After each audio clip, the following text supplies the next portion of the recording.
नमस्कार सभी दर्शकों और श्रोताओं को रेडियो बूज का प्यार भरा नमस्कार। आज हम रविंद्रनाथ टैगोर जी जो कि विश्व गुरु हैं, जो कि कवि, चित्रकार, कहानीकार और क्या क्या नहीं है, एक मानवीय संवेदनाओं से भरा हुआ हृदय जिसके पास था, उसको याद करने जा रहे हैं। आज उनका जन्मदिन है और इस अवसर पर हमारे साथ उपस्थित हैं डॉक्टर मुक्ता, डॉक्टर मुकेश गंभीर जी और डॉक्टर सविता श्याम जी। डॉक्टर मुक्ता किसी भी परिचय की मोहताज नहीं है साहित्यिक जगत में। उनका हमारे पास होना हम लोगों के लिए एक आशीर्वाद है। आप राष्ट्रपति द्वारा सम्मानित की गई हैं और नित्य प्रति अध्ययन और लेखन में लगी हुई हैं। तो सबसे पहले हम डॉक्टर मुक्ता की ओर मुखातिब होते हैं और उनसे जानते हैं रविंद्रनाथ टैगोर जी के बारे में। नमस्कार।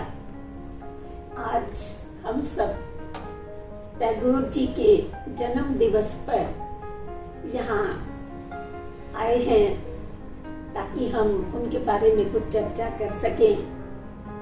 टैगोर जी जैसा कि सर्वविदित है, एक विलक्षण प्रतिभा के धनी थे और आप सब जानते हैं कि विविध विधाओं में उनका लेखन रहा और संगीत और चित्रकला में भी उनकी बहुत दक्षता थी। बिल्कुल सही। और आप सब इस तथ्य से तो अवगत हैं ही कि उनका जन्म 7 मई 1861 में हुआ और 9 वर्ष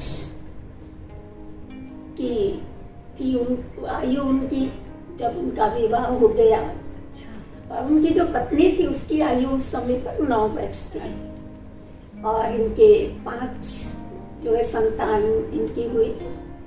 2 का तो तभी निधन हो गया था, एक बिटिया की जो है बाद में उनका भी देहांत हो गया। और उसके बाद लिखते रहे, अनवरत साधना इनकी चलती रही। इसके साथ साथ 2013 में टैगोर जी को नोबेल प्राइज मिला। पहले भारतीय थे जिन्हें नोबेल प्राइज से नवाजा गया। मुक्ता जी, मैं आपको एक बहुत इंटरेस्टिंग तथ्य बताना चाहती हूँ जी नोबेल प्राइज के बारे में। जब टैगोर जी को नोबेल प्राइज मिला तो उस जमाने में आपको पता है कि टेलीग्राम्स चलते थे और टैगोर जी अपने एक अंग्रेज दोस्त के साथ तांगे में बैठकर कहीं जा रहे थे तो डाकिया आया और उनको टेलीग्राम थमाकर चला गया। और जब उन्होंने क्या किया कि खोला नहीं टेलीग्राम, तो उस फ्रेंड ने कहा कि भाई जरा खोल के तो देखो। और ये अपने स्कूल के बच्चों को एक ट्रिप पर ले जा रहे थे। बोले नहीं बाद में देख लूंगा। और जब उन्होंने खोल के देखा तो उन्हें नोबेल प्राइज मिला था। नोबेल प्राइज उनको गीतांजलि के लिए मिला। गीतांजलि का अंग्रेजी अनुवाद जितना भावुक था और इतना मन को छूने वाला था कि उसको बहुत सराहा गया, विदेशों में भी सराहा गया।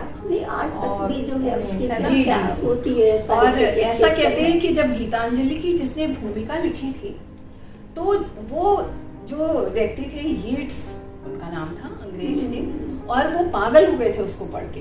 तो जब वो रेस्टोरेंट जाए या वो कहीं बस स्टॉप जाए, हर वक्त उनके हाथ में गीतांजलि रहती थी। और रियल में तो इन्होंने बंगला में लिखा था ना सविता जी, पर ये इतना परफेक्शनिस्ट व्यक्ति था कि इनको ये मंजूर ही नहीं था कि इसका अंग्रेजी अनुवाद कोई और करे। तो इसीलिए आप पाती हैं कि अंग्रेजी में भी उतना ही शुद्ध और अच्छा, ऐसा लगता ही नहीं है कि वो अनुवाद है। और हम लोग कितने लकी हैं, है ना? यही तो विशेषता होती है कि वो आपको बिल्कुल ऐसा ही लगे। जैसा जी, आप एक चीज और नोट करेंगे गीतांजलि के बारे में कि इतनी सरल भाषा में इतनी गहरी बातें कही गई हैं। बिल्कुल। मैं यहाँ पर उन लेखकों को संबोधित करते हुए कहना चाहता हूँ कि कई बार लेखक इस बात से ऑब्सेस्ड हो जाते हैं कि हम भारी भरकम डिक्शनरी के अल्फाज इस्तेमाल करें ताकि पढ़ने और सुनने वाले पर एक असर पड़े, भार पड़े।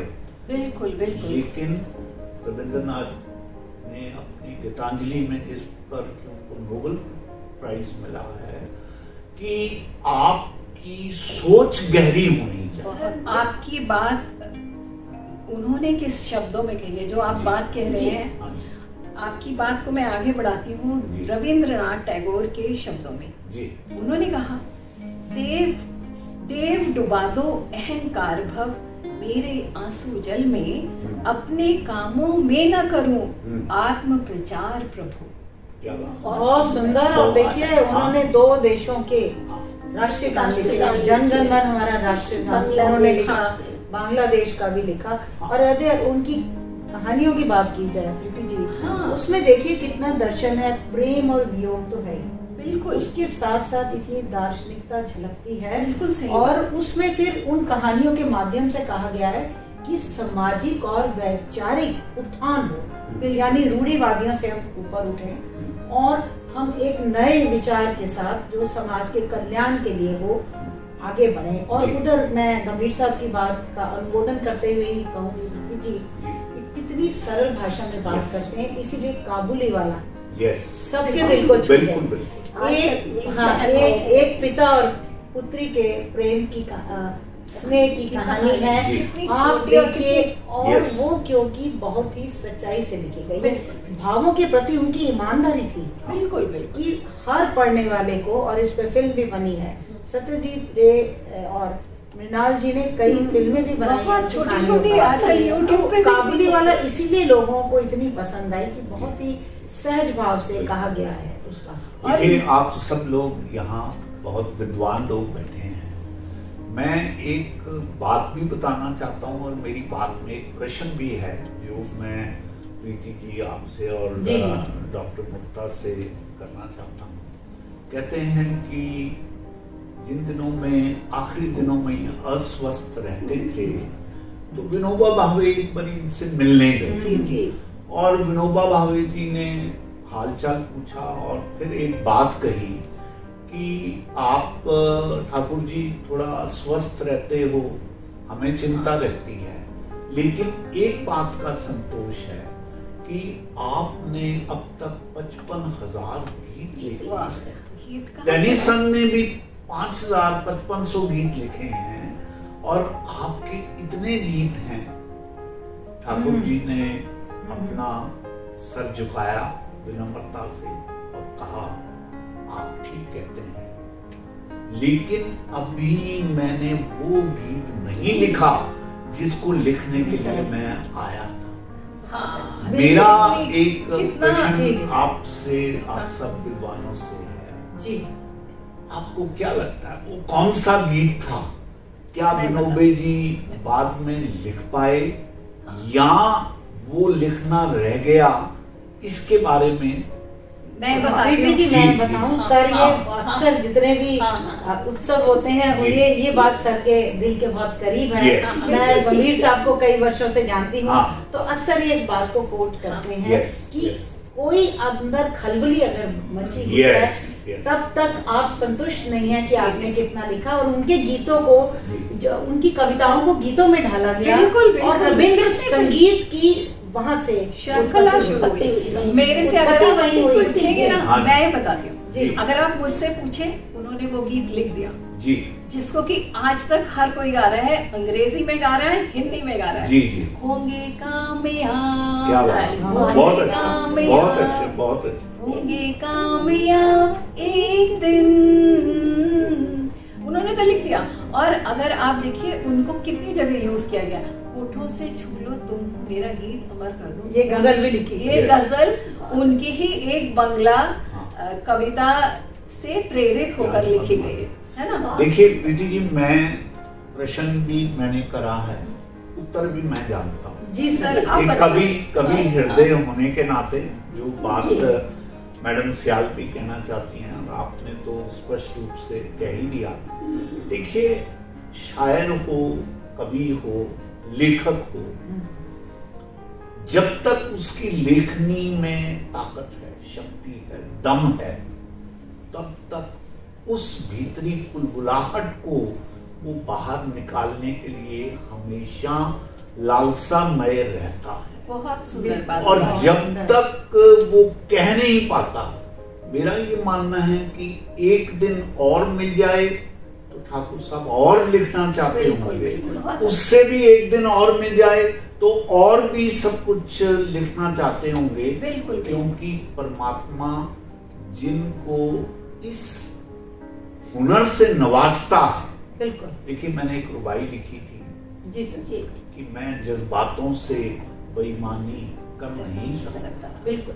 और सच तो ये है कि घुट घुट के मर नहीं सकता।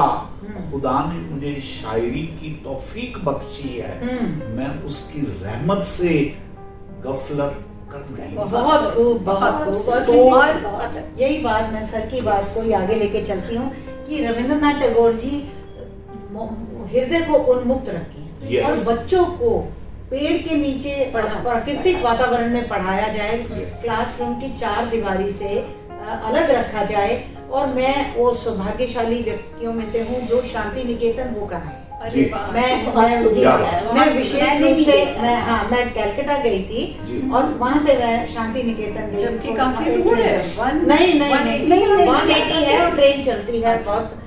मैं सभी सुनने वालों को कहूंगी, यदि कभी भी सुविधा हो तो अवश्य जाकर शांति निकेतन देख कर आए। प्रीति जी, वहाँ हर दीवार पे आपको चित्रकारी मिलती है, कहीं से सुरों की, बहुत ही मन को छूने वाले सुरों की आवाज आती है, और कहीं आपको पेड़ के नीचे प्रकृति के सानिध्य में बच्चों को ज्ञान ग्रेजुएशन ज्ञान बांटते हुए और बल्कि शिक्षक नजर आए ना। आप ही बता रही थी कि पेड़ के नीचे ही वो स्नातक की उपाधि भी देते हैं। जी, एक विशेष पेड़ के नीचे देते हैं। तो कितना मतलब प्रकृति प्रेम था। और वो बंदा, हम तो बड़े भाग्यशाली हैं, हमारे देश में पैदा हुआ। और आज से 100 साल पहले उन्होंने 30 देशों की यात्रा की, 5 महादेशों की यात्रा की। और खाली यात्रा ही नहीं की थी, वहां जाकर वो Mussolini, George Bernard Shaw, Victoria और ऐसे अल्बर्ट आइंस्टाइन लोगों से मिले। कितना मुश्किल होता होगा, है ना। आज हम एक शहर में हैरान हो गए। इंग्लैंड जाते हुए समुद्री यात्रा कर रहे थे, तब उन्होंने अनुवाद आरंभ किया, गीतांजलि का अनुवाद। इसे समय का सदुपयोग भी कह सकते हैं। तो किसी भी पहलू को हम उठा लें तो एक इतने महान व्यक्ति के चरणों में आज सर नवाना तो हम सबका बनता ही। मानवीय संवेदनाओं के कवि थे, करके लिखते थे, प्रभु में आस्था थी। देखिए, मैंने उनकी लिखी हुई एक छोटी सी कहानी पढ़ी। दरअसल ओशो अपने साहित्य में इस कहानी को कोट करते हैं। कहते हैं कि ठाकुर साहब एक बार समुद्र के किनारे एक टेंट लगा के, दिया जला के वो अंदर बैठ के काम कर रहे थे। तभी ऐसा हुआ कि हवा तेजी से आई और उसने उनके टेंट को उड़ा के दूर जाके फेंक दिया। हुआ ये कि जैसे ही टेंट उड़ गया और वो सिर्फ एक छोटे से लैंप की लौ में पड़ रहे थे, तो क्या हुआ कि पूरा चांद की चांदनी उनके ऊपर। मतलब इसको कहते हैं ईश्वर की कृपा थी। इतने नर्म हृदय व्यक्ति के पास ईश्वर स्वयं चल के आया। तो उन्होंने उस लघु कथा में ये बात कही कि हम लोग ठीक उस रात की तरह अपने अपने छोटे छोटे टेंटों में फंसे हुए और संकीर्ण दृष्टिकोण से चीजों को देखते और पढ़ते हैं, उभर नहीं पाते। और जैसे ही प्रकृति की किसी आपदा की वजह से हम लोग इससे उन्मुक्त होकर खुले में जब चीजों को देखते हैं तो पूरा आकाश हमारे सम्मुख खुलता है।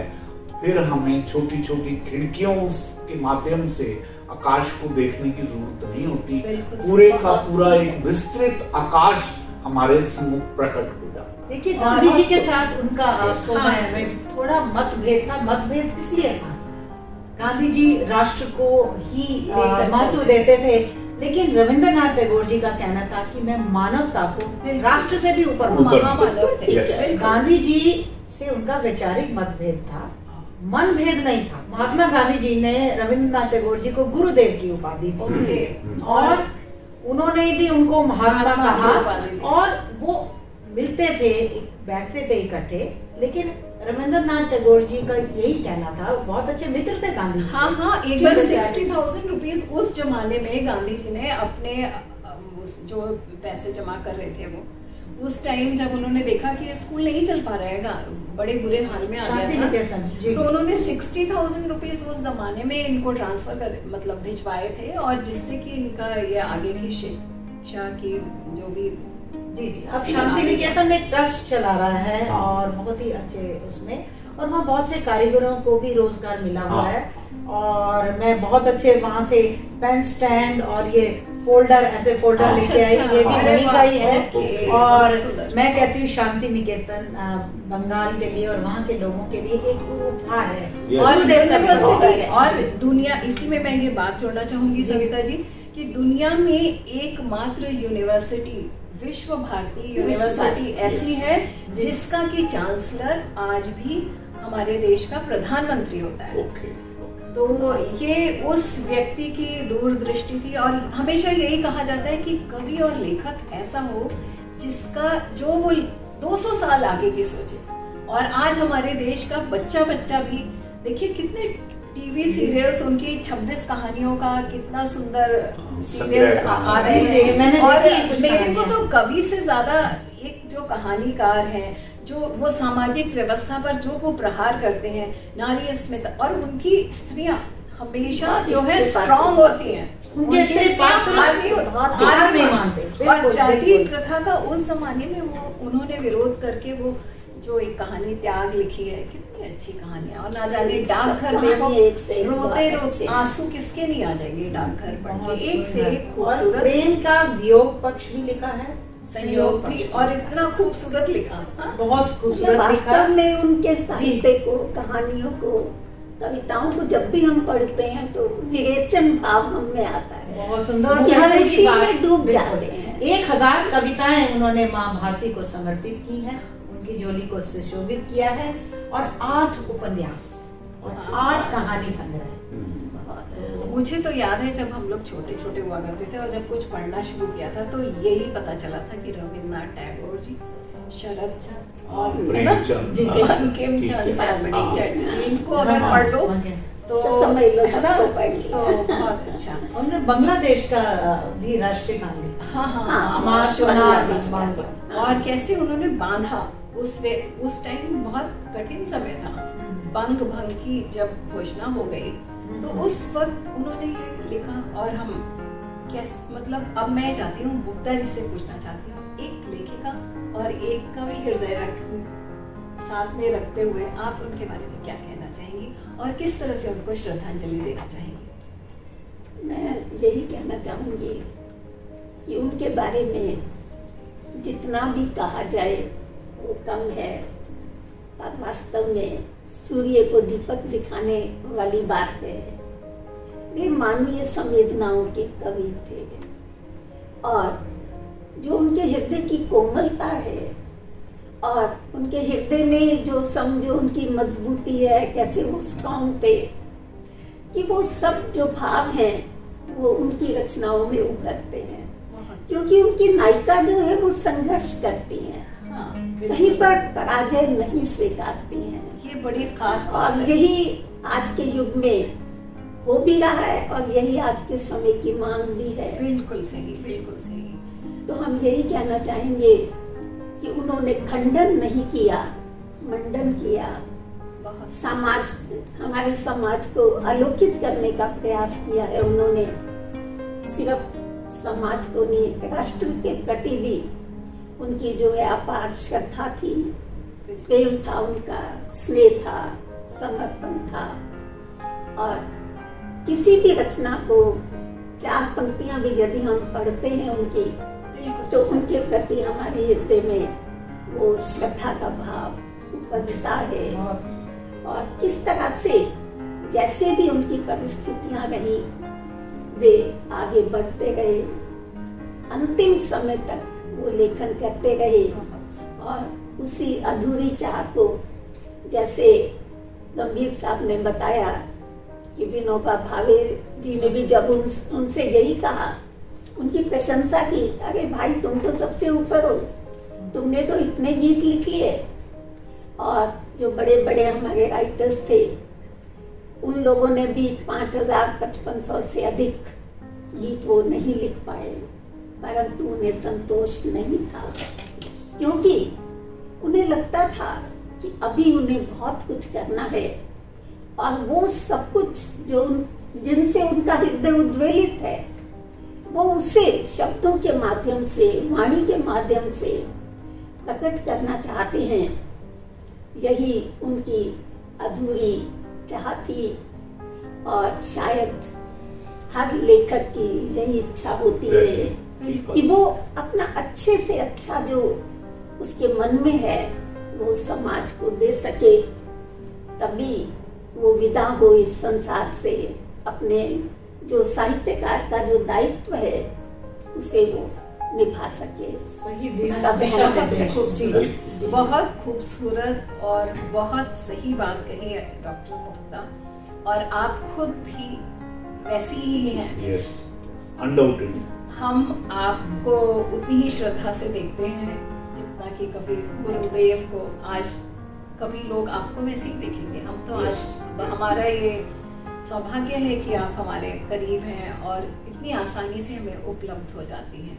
अब मैं आती हूँ डॉक्टर मुकेश गंभीर जी के पास फिर से और उनसे कहूँगी कि वो अपनी श्रद्धांजलि दें। देखिए प्रीति जी, मेरा ये मानना है कि कोई भी लेखक, कोई भी शायर, कवि, वो अपना बेस्ट उद्वेलित करने के लिए हमेशा तत्पर रहता जी। कारण ये है,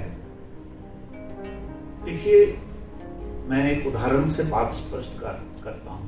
जब कहते हैं कि जब बुद्ध को ज्ञान हुआ तो वो खामोश हो गए और ये सोचते रहे कि भाई इस मूढ़ दुनिया को मैं क्या समझाऊंगा।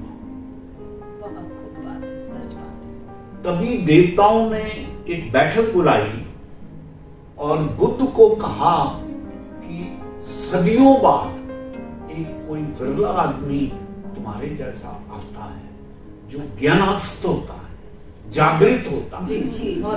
अगर तुम भी खामोश हो गए तो ये जो जनता है हजारों की संख्या में, इनका उद्धार कौन करेगा। तो मैं ये समझता हूं कि कोई भी लेखक, शायर, उसमें भी ये जन्मजात पैदा होती है बात जब वो लिखने लगता है कि अगर मेरा लिखा हुआ मुझ तक रह गया तो सच्चाई ये है कि जो best of me I want to address to the people, it will remain silent, it will go waste. इसलिए मुझे अपने आप को कह लेने दो। ये साहित्यिक यात्रा अनवरत चलती है। डॉक्टर सविता जी, आप इस बात से सहमत हैं? बिल्कुल, मैं गंभीर साहब की इस बात से सहमत हूँ। देखिए, कोई भी साहित्यकार या लेखक जो है, जैसे उन्होंने बोला बुद्ध को जब ज्ञान हुआ मौन हो गए। कहा जाता है गहरे समुद्र शांत बहा करते हैं। बहुत समुद्र में बहुत सी मोती होते हैं, बहुत तरह की अमूल्य रत्न होते हैं, लेकिन वो ऊपर से शांत रहते हैं। यही बात रविंद्रनाथ टैगोर जी के लिए भी कह सकते हैं कि वो उनको नोबेल पुरस्कार मिलेगा इसके लिए नहीं लिख रहे थे, वो अपनी निरंतर साहित्यिक यात्रा पर चलते रहे। साधना थी, उन्होंने साधना की और परिश्रम किया, और केवल अपने देश में नहीं पूरे विश्व में उसको सराहा गया। और आज भारत गौरवान्वित अनुभव करता है कि ऐसे महान लेखक हमारे देश में पैदा हुए जिन्होंने पूरे विश्व में हमारा नाम रोशन किया। और प्रीति जी, एक बात मैं और कहूंगी आपने देखा हो जो हमारा बंगाल प्रदेश है वो संगीत कला इस क्षेत्रों में बहुत आगे है, बहुत आगे है। और मैं कहती हूँ कहीं ना कहीं इसकी आधारशिला गुरुदेव से ही आरंभ हुई। उन्होंने चित्रकारी, संगीत, सभी कलाओं पर सविता जी मैं यहाँ पे ये बात जोड़ना चाहूंगी जी कि दरअसल गुरुदेव को जो वातावरण मिला था वो शास्त्रीय संगीत का ही था जी। वो एक अमीर घर में पैदा हुए। शास्त्रीय संगीत तो बंगाल की नस नस में बसता है और बल्कि उन्होंने बड़े उसको तोड़ा भी, अपने बहुत सारे गीत में एक नई विधा बनाई और ठुमरी गायन जो है ना इसमें उन्होंने बड़े प्रयोग किए। तो बंगाल में जैसे कि गुरुदेव हमारे लिए गिफ्ट है, ऐसे लिए बंगाल गुरुदेव के लिए गिफ्ट था। देखिए मैं यहाँ एक बात और ऐड करना चाहूंगा। It is not all the time the circumstances which make any person great. It is the greatness of that man particular. Otherwise वातावरण कईयों को बहुत अच्छे मिलते हैं और उसका उपयोग नहीं करते। लाल बहादुर शास्त्री जी किसान के घर पैदा हुए हैं, he rose up to the prime minister. बिल्कुल सही बात है, ये भी सही बात है कि आपने उसको इस्तेमाल किया, कैसे किया। और जैसा मुक्ता जी ने बताया कि उन्होंने कष्ट भी देखे। भाई 9 साल की उम्र में शादी हो जाए, फिर 2 बच्चे उनके नहीं रहे और उसके बाद भी वो बैरिस्टर बनने के लिए विदेश में पढ़ने जाते हैं और फिर वहाँ से लौट आते हैं। पत्नी का देहांत हो गया और उसके बाद उन्होंने कोई विवाह नहीं किया है ना, वहाँ से लौट आए और फिर सारे बच्चों के लिए अपनी जिंदगी लगा दें।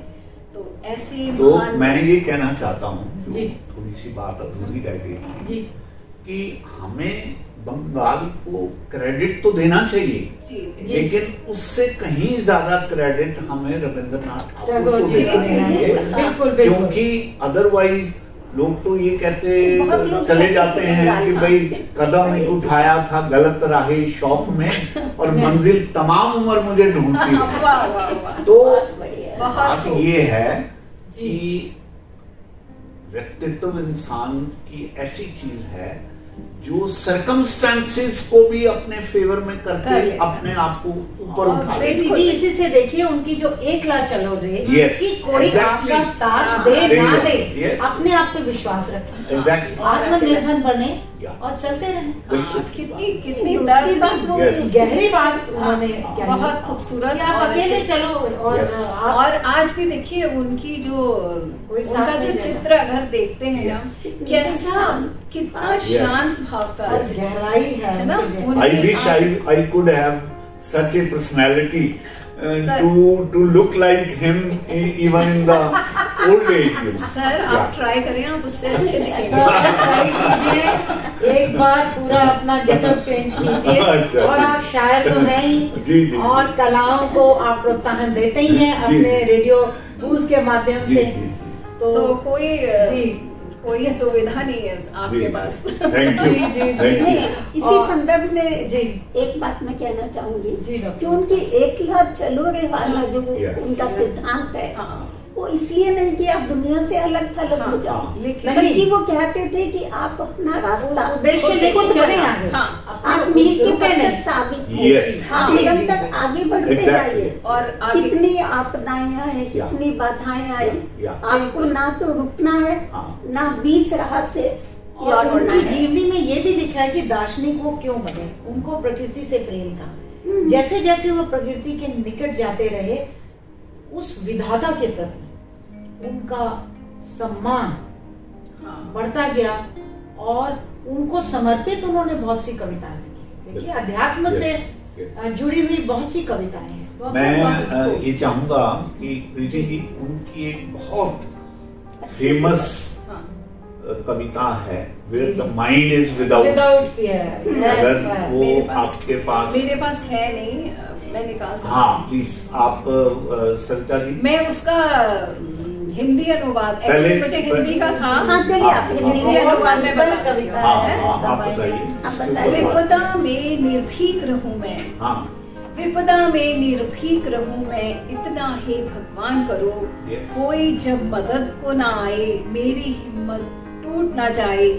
जग जब धोखे पर धोखे दे, और चोट पर चोट लगाए, अपने मन में हार न मानो, ऐसा नाथ विधान करो, विपदा में निर्भीक रहूं मैं, इतना ही भगवान करो। बिल्कुल बिल्कुल, वो ऐसा वातावरण देना चाहते थे कि जहाँ पर व्यक्ति निडर होकर जीवन व्यतीत करे। बहुत सुंदर ये कविता है। आप पढ़े। देखिए मेरे पास इसका वो है, where the mind is without fear and the head is held high, where the knowledge is free। देखिए उनका शांति निकेतन की स्थापना का यही कारण था। मतलब एक एक वाक्य ऐसा है जो स्वर्णिम ढंग से लिखने के काबिल है। बिल्कुल। Where the word has not been broken up into fragments by narrow domestic walls। वही बात आ गई। शर्म आनी चाहिए रशिया को और यूक्रेन को। बिल्कुल। अगर आप इस पंक्ति को पढ़ें और आप देखिए, हाँ मतलब सैकड़ों लोगों की बलि दी जा रही है, कोरोना से कुछ नहीं सीखा, सिर्फ अपने अहम की वजह से। बिल्कुल। उधर से रशिया का अहम है, और वो देखिए इतना मूर्ख आदमी है, उसको पता है कि मुकाबला मैं नहीं कर सकता। इसे जिद कहते हैं। और निर्दोष लोग मारे जा रहे हैं। वो छोटे छोटे 18 साल के बच्चे। देखिए एक महामारी के कारण वैसे ही बहुत मानव शक्ति का नुकसान, विनाश हुआ, अर्थव्यवस्था भी डगमगाई हुई है, उसमें इस तरह की अशांति फैला। मैं कहती हूँ आज रविंद्रनाथ टैगोर जी के रूप में कोई आए जो एक शांति दूत बन के आए और इन दोनों देशों के बीच में शांति। लेकिन मैडम मैं एक बात कहना चाहता हूँ, आप सब लोगों को भी मैं परसुएड करूंगा इस बात को कहने के लिए। एक हमारा शेर भी तो डटा हुआ है ना। बिल्कुल। मोदी जी पूरी कोशिश कर रहे हैं, वही बात कह रहे हैं जो रविंद्रनाथ ने अपनी कविताओं में कही। बिल्कुल। आप देखिए कि वो आदमी ये जानते हुए कि भी रशिया हमारा कितना साथ देता रहा है, लेकिन वो जब गलत है तो वो गलत बोलते हैं, गलत कहना। बिल्कुल। Here lies the head high without fear. Yes. That is the real heroism which he is showing. देखिए यही पंक्ति है उनकी, where the words come out from the depth of truth। Yes. Where the tireless starving stretches into arms towards perfection। देखिए कितनी सुंदर कविता है, बहुत सुंदर। और मैं यही कहूंगी कि देखिए ये जैसे कि सूर्य की रोशनी भगवान ने नहीं बांटी, उसको सीमाओं में नहीं बांधा, हवाओं की कोई सीमा नहीं है, ऐसा ही विचारधारा रविंद्रनाथ टैगोर जी रखते थे। ऐसे महान लेखक को और कलाओं के स्वामी को शत प्रणाम। आज आप सब हमारे साथ जुड़े, इसके लिए आप सबका बहुत बहुत धन्यवाद। और अंत में मैं उनकी ही कुछ पंक्तियां कहकर इस सभा का यहीं पर समापन करती हूँ। जी। प्रकृति प्रेम से जुड़ी हुई उनकी कुछ लाइनें हैं। प्रेम में प्राण में गान में गंध में, प्रेम में प्राण में गान में गंध में, आलोक और पुलक में हो रहे प्लावित, निखिल द्युलोक और भूलोक में तुम्हारा अमल निर्मूल, अमृत बरस रहा झरझर। बहुत इसके साथ ही रेडियो बूस्ट विदा लेता है आप सबसे। आपका दिन शुभ। बहुत धन्यवाद। बहुत धन्यवाद जी।